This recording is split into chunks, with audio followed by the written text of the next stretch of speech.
नमस्कार दोस्तों, स्वागत है आप सभी का। दोस्तों इस वीडियो हम सामान्य ज्ञान के यानी दोस्तों जीके के टॉप 25 महत्वपूर्ण प्रश्न करेंगे जो आपके सभी विषयों से होंगे, चाहे वह पॉलिटी हो, ज्योग्राफी, हिस्ट्री या साइंस के सभी के क्वेश्चंस होंगे इसमें। और ये सारे प्रश्न दोस्तों प्रीवियस ईयर क्वेश्चंस होंगे जो पिछले कई एग्ज़ाम में बार बार पूछे गए हैं। तो आप किसी भी एग्ज़ाम की तैयारी कर रहे हो सभी के लिए बहुत ही महत्वपूर्ण होगा। लास्ट में आपको कमेंट कर ज़रूर बताना है कि 25 में से कितने क्वेश्चंस आपने सही किए। तो चलिए देखते हैं पहले क्वेश्चन से। सारे क्वेश्चन दोस्तों यहाँ पर एवरेज क्वेश्चंस लिए गए हैं, ना ही ज़्यादा हार्ड या ना ही ज़्यादा सरल हैं। देखिए पहले क्वेश्चन से देखेंगे, सौर मंडल में कुल कितने ग्रह हैं। बताएंगे सौर मंडल में कुल कितने ग्रह हैं। तो सौर मंडल में दोस्तों कुल 8 ग्रह हैं, यानी बी वाला क्या हो जाएगा, इसका करेक्ट आंसर हो जाएगा। सबसे बड़ा ग्रह कौन सा है, तो याद रखेंगे बृहस्पति सबसे बड़ा ग्रह है। बृहस्पति याद रखेंगे, सबसे बड़ा ग्रह पूछे तो बृहस्पति। और लाल ग्रह पूछे तो मंगल लाल ग्रह है, मंगल को लाल ग्रह कहा जाता है, ये आपको यहाँ पर याद रखना है। अगला प्रश्न देखें। देखिए नेक्स्ट क्वेश्चन है, त्रिपिटक किस धर्म का धार्मिक ग्रंथ है। बताएंगे त्रिपिटक किस धर्म का धार्मिक ग्रंथ है। तो त्रिपिटक दोस्तों बौद्ध धर्म का धार्मिक ग्रंथ है, यानी बी वाला क्या हो जाएगा, इसका करेक्ट आंसर हो जाएगा। बौद्ध धर्म का धार्मिक ग्रंथ कौन सा है, त्रिपिटक। इसको आपको यहाँ पर याद रखना है। नेक्स्ट क्वेश्चन देखें। देखिए नेक्स्ट क्वेश्चन है, मनुष्य शरीर का तापमान कितना होता है। बताएंगे मनुष्य शरीर का सामान्य तापमान कितना होता है। तो इसका सही उत्तर हो जाएगा दोस्तों option number B, 37 degree centigrade यहाँ पर मनुष्य का सामान्य तापमान होता है। तो याद रखेंगे 37 डिग्री सेल्सियस। नेक्स्ट क्वेश्चन देखें। देखिए नेक्स्ट क्वेश्चन है, पृथ्वी की बहन किस ग्रह को कहते हैं। बताएंगे पृथ्वी की बहन किस ग्रह को कहते हैं। तो सही उत्तर हो जाएगा दोस्तों शुक्र को पृथ्वी की बहन कहा जाता है। बी वाला क्या हो जाएगा, करेक्ट आंसर हो जाएगा। अब देखिए यहाँ पर महत्वपूर्ण प्रश्न बनते हैं, भोर का तारा यदि पूछे तो शुक्र ग्रह को ही कहा जाता है भोर का तारा। भोर का तारा किसे कहा जाता है, शुक्र को ही कहा जाता है। इसे ही सबसे गर्म ग्रह कहा जाता है। याद रखेंगे सबसे गर्म ग्रह पूछे तो शुक्र को ही कहा जाता है सबसे गर्म ग्रह। और बृहस्पति हमने अभी देखा सबसे बड़ा ग्रह है, मंगल को लाल ग्रह कहते हैं। इन्हें आपको यहाँ पर याद रखना है। अगला प्रश्न देखें।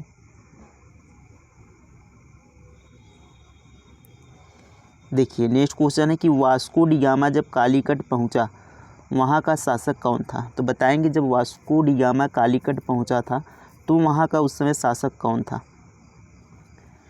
तो सही उत्तर हो जाएगा दोस्तों जमोरिन। ऑप्शन नंबर बी यहाँ पर क्या हो जाएगा, करेक्ट आंसर हो जाएगा। वहाँ का शासक कौन था, तो जमोरिन वहाँ का शासक था। नेक्स्ट क्वेश्चन देखें। देखिए नेक्स्ट क्वेश्चन है, गंगा नदी को बांग्लादेश में किस नाम से जाना जाता है। बताएंगे गंगा नदी को बांग्लादेश में किस नाम से जाना जाता है। तो गंगा नदी को बांग्लादेश में पद्मा कहा जाता है, यानी बी वाला क्या हो जाएगा, करेक्ट आंसर हो जाएगा। आपको पता होगा कि भारत की सबसे लंबी नदी कौन सी है, गंगा नदी है। लंबाई कितनी है, 2525 किलोमीटर, याद रखेंगे। अब देखिए जमुना, ब्रह्मपुत्र नदी को बांग्लादेश में किस नाम से जाना जाता है, तो जमुना के नाम से जाना जाता है। ब्रह्मपुत्र नदी को बांग्लादेश में जमुना के नाम से जाना जाता है, इसे आप याद रखेंगे। अब देखिए जब गंगा और ब्रह्मपुत्र नदी की यहाँ पर धाराएं दोनों मिलकर आगे बहने लगती हैं तो उसे मेघना कहा जाता है। मेघना किसे कहा जाता है, जब गंगा और ब्रह्मपुत्र नदी की धाराएं दोनों आपस में मिल जाती हैं तो उसे मेघना कहा जाता है। गंगा नदी को पद्मा कहा जाता है, जमुना ब्रह्मपुत्र नदी को कहा जाता है, और जब दोनों मिलेंगी तो मेघना बनती हैं। ये आपको ये ध्यान रखना है। नेक्स्ट क्वेश्चन देखें। देखिए अगला प्रश्न है, भारत में सबसे अधिक जनसंख्या वाला राज्य कौन सा है। बताएंगे भारत का सबसे अधिक जनसंख्या वाला राज्य कौन सा है। तो उत्तर प्रदेश दोस्तों भारत का सबसे अधिक जनसंख्या वाला राज्य है। ऑप्शन ए यहाँ पर क्या हो जाएगा, सही उत्तर हो जाएगा उत्तर प्रदेश। अब सबसे कम जनसंख्या वाला राज्य कौन सा है बताएंगे, तो सिक्किम, याद रखेंगे सिक्किम सबसे कम जनसंख्या वाला राज्य है। तो सबसे कम कहाँ का है जनसंख्या, सिक्किम का। सबसे अधिक कहाँ का है, उत्तर प्रदेश का। ये यहाँ पर ध्यान रखना है। अगला प्रश्न देखें। देखिए नेक्स्ट क्वेश्चन है, राष्ट्रीय विज्ञान दिवस कब मनाया जाता है। बताएंगे राष्ट्रीय विज्ञान दिवस कब मनाया जाता है। तो हर साल 28 फरवरी को, यानी बी वाला करेक्ट आंसर हो जाएगा। हर साल 28 फरवरी को राष्ट्रीय विज्ञान दिवस मनाया जाता है, ये आपको ध्यान रखना है। 9 फरवरी को प्रवासी दिवस मनाया जाता है, याद रखेंगे। प्रवासी दिवस कब मनाया जाता है? 9 फरवरी को मनाया जाता है। 25 जनवरी को मतदाता दिवस मनाया जाता है, इसको भी ध्यान रखना है। मतदाता दिवस कब मनाया जाता है? 25 जनवरी को। 5 जून को पर्यावरण दिवस मनाया जाता है। 5 जून को कौन सा दिवस मनाया जाता है? पर्यावरण दिवस मनाया जाता है 5 जून को। इन सभी को आपको यहाँ पर ध्यान रखना है। अगला प्रश्न देखें। बताएंगे तंबाकू की पत्तियों में क्या पाया जाता है? तंबाकू की पत्तियों में क्या पाया जाता है? तो तंबाकू की पत्तियों में निकोटीन पाया जाता है, बी वाला क्या हो जाएगा? करेक्ट आंसर हो जाएगा। अगला प्रश्न देखें।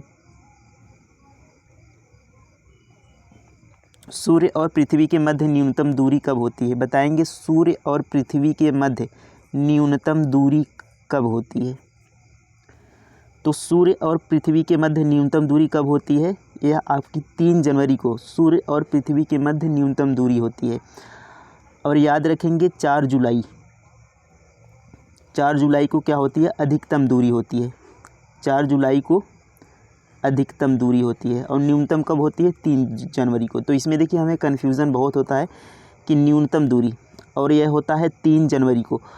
अब देखिए 3 जनवरी को इस समय क्या होती है दोस्तों? ठंड पड़ती है। लेकिन 3 जनवरी को जब सूर्य सबसे यहाँ पर नज़दीक होता है, अब हमें इसमें कन्फ्यूज़न होता है कि जब सूर्य नज़दीक होगा तो यहाँ पर गर्मी होगी, लेकिन यहाँ पर जो 3 जनवरी को होता है उस समय सूर्य क्या होता है? सबसे नज़दीक होता है। और सबसे दूर कब होता है? 4 जुलाई को। तो इसको यहाँ पर ध्यान रखना है। नेक्स्ट क्वेश्चन देखें। क्षेत्रफल की दृष्टि से भारत का सबसे छोटा राज्य है? बताएंगे क्षेत्रफल की दृष्टि से भारत का सबसे छोटा राज्य कौन सा है? तो गोवा सबसे छोटा राज्य है क्षेत्रफल की दृष्टि से। ए वाला क्या हो जाएगा? इसका करेक्ट आंसर हो जाएगा गोवा। नेक्स्ट क्वेश्चन देखें।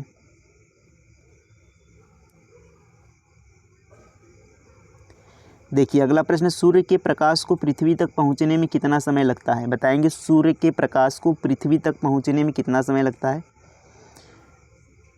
तो यह लगता है दोस्तों 8.3 मिनट, यानी बी वाला क्या हो जाएगा? करेक्ट आंसर हो जाएगा। 8.3 मिनट लगते हैं सूर्य के प्रकाश को पृथ्वी तक पहुंचने में। नेक्स्ट क्वेश्चन देखें। बताइए राष्ट्रीय युवा दिवस कब मनाया जाता है? राष्ट्रीय युवा दिवस कब मनाया जाता है? तो हर साल 12 जनवरी को मनाया जाता है दोस्तों राष्ट्रीय युवा दिवस। तो बी वाला इसका करेक्ट आंसर हो जाएगा। नेक्स्ट क्वेश्चन देखें। गांधी इरविन समझौता कब हुआ था? गांधी इरविन समझौता कब हुआ था? तो 1931 में गांधी इरविन समझौता हुआ था। तो सी वाला क्या हो जाएगा? करेक्ट आंसर हो जाएगा। नेक्स्ट क्वेश्चन देखें। देखिए नेक्स्ट क्वेश्चन है, ऑक्सीजन की खोज किसने की थी? बताएंगे ऑक्सीजन की खोज किसने की थी? तो जोसेफ प्रिस्टले ने दोस्तों ऑक्सीजन की खोज की थी। तो बी वाला क्या हो जाएगा? इसका करेक्ट आंसर हो जाएगा जोसेफ प्रिस्टले। देखिए नेक्स्ट क्वेश्चन, वूलर झील भारत के किस राज्य में है? बताएंगे वूलर झील भारत के किस राज्य में है? तो यह दोस्तों आपका जम्मू कश्मीर में है। बी वाला करेक्ट आंसर होगा। और वूलर झील दोस्तों भारत की सबसे बड़ी झील है मीठे पानी की। पूछे जाए मीठे पानी की सबसे बड़ी झील कौन सी है? तो वूलर झील किस राज्य में है? जम्मू कश्मीर में, याद रखेंगे। देखिए अगला प्रश्न है, संसद के किस सदन को प्रतिनिधि सभा कहा जाता है? तो संसद के किस सदन को प्रतिनिधि सभा कहा जाता है? बताएंगे। तो लोकसभा को प्रतिनिधि सभा कहा जाता है। ए वाला क्या हो जाएगा? इसका करेक्ट आंसर हो जाएगा। नेक्स्ट क्वेश्चन देखें। भारत किस देश के साथ सबसे लंबी सीमा साझा करता है? बताएंगे भारत किस देश के साथ सबसे लंबी सीमा साझा करता है? तो भारत दोस्तों बांग्लादेश के साथ सबसे लंबी सीमा साझा करता है। कितनी किलोमीटर की लंबाई है? 4096 किमी की यहाँ पर सीमा लगती है भारत की बांग्लादेश के साथ, याद रखेंगे। नेक्स्ट क्वेश्चन देखें। महात्मा बुद्ध को ज्ञान कहाँ प्राप्त हुआ था? बताएंगे महात्मा बुद्ध को ज्ञान कहाँ प्राप्त हुआ था? तो उन्हें बोधगया में ज्ञान प्राप्त हुआ था, बोधि वृक्ष के नीचे, यानी सी वाला करेक्ट आंसर हो जाएगा। सारनाथ में दोस्तों पहला उपदेश दिया था महात्मा बुद्ध जी ने। और उसे महापरिनिर्वाण के नाम से जाना जाता है। ये भी आपको यहाँ पर महाचक्र प्रवर्तन के नाम से जाना जाता है। ये आपको यहाँ पर याद रखना है। नेक्स्ट क्वेश्चन देखें, कार्य करने की क्षमता को क्या कहते हैं? बताएंगे कार्य करने की क्षमता को। तो कार्य करने की क्षमता को दोस्तों ऊर्जा कहा जाता है। बी वाला क्या हो जाएगा, इसका करेक्ट आंसर हो जाएगा। कार्य करने की क्षमता को ऊर्जा कहते हैं।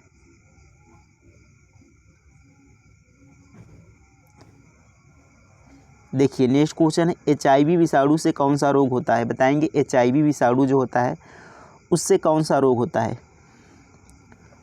तो आप सभी को पता होगा HIV से एड्स होता है, यानी सी वाला क्या हो जाएगा, इसका करेक्ट आंसर हो जाएगा। नेक्स्ट क्वेश्चन देखें, बताएंगे रेड क्लिफ रेखा किन दो देशों के मध्य स्थित है?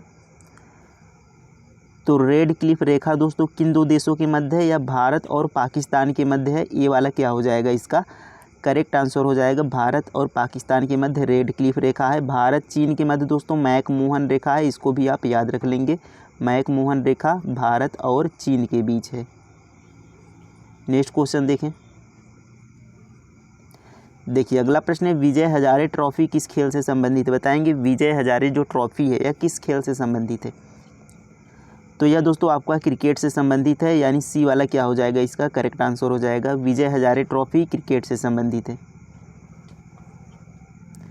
देखिए नेक्स्ट क्वेश्चन है, नमक सत्याग्रह कब प्रारंभ हुआ था? बताएंगे नमक सत्याग्रह कब हुआ था? तो 1930 में आपका शुरू होता है दोस्तों नमक सत्याग्रह, यानी बी वाला क्या हो जाएगा, इसका करेक्ट आंसर हो जाएगा। अभी हमने इरविन समझौता देखा, तो 1931 में इरविन समझौता हुआ था। इसको भी यहाँ पर ध्यान रखना है। देखिए लास्ट क्वेश्चन है कि निम्न में से किसे प्राथमिक क्षेत्र कहा जाता है? बताएंगे किसे प्राथमिक क्षेत्र कहा जाता है? तो कृषि क्षेत्र को दोस्तों प्राथमिक क्षेत्र कहा जाता है, यानी ए वाला इसका क्या हो जाएगा, करेक्ट आंसर हो जाएगा। तो दोस्तों हमने यहाँ पर कंप्लीट किए 25 क्वेश्चंस, और इसके साथ जो भी महत्वपूर्ण क्वेश्चंस थे वो भी हमने साथ साथ किए। तो 25 में से कितने क्वेश्चंस आपने सही किए कमेंट में ज़रूर बताइएगा। और ये सारे क्वेश्चन दोस्तों बहुत ही इंपॉर्टेंट क्वेश्चंस हैं जो हर एग्ज़ाम में पूछे गए क्वेश्चंस हैं। तो वीडियो कैसा लगा ये भी कमेंट में ज़रूर बताइएगा। मिलते हैं अगले वीडियो में। थैंक यू, धन्यवाद, जय हिंद।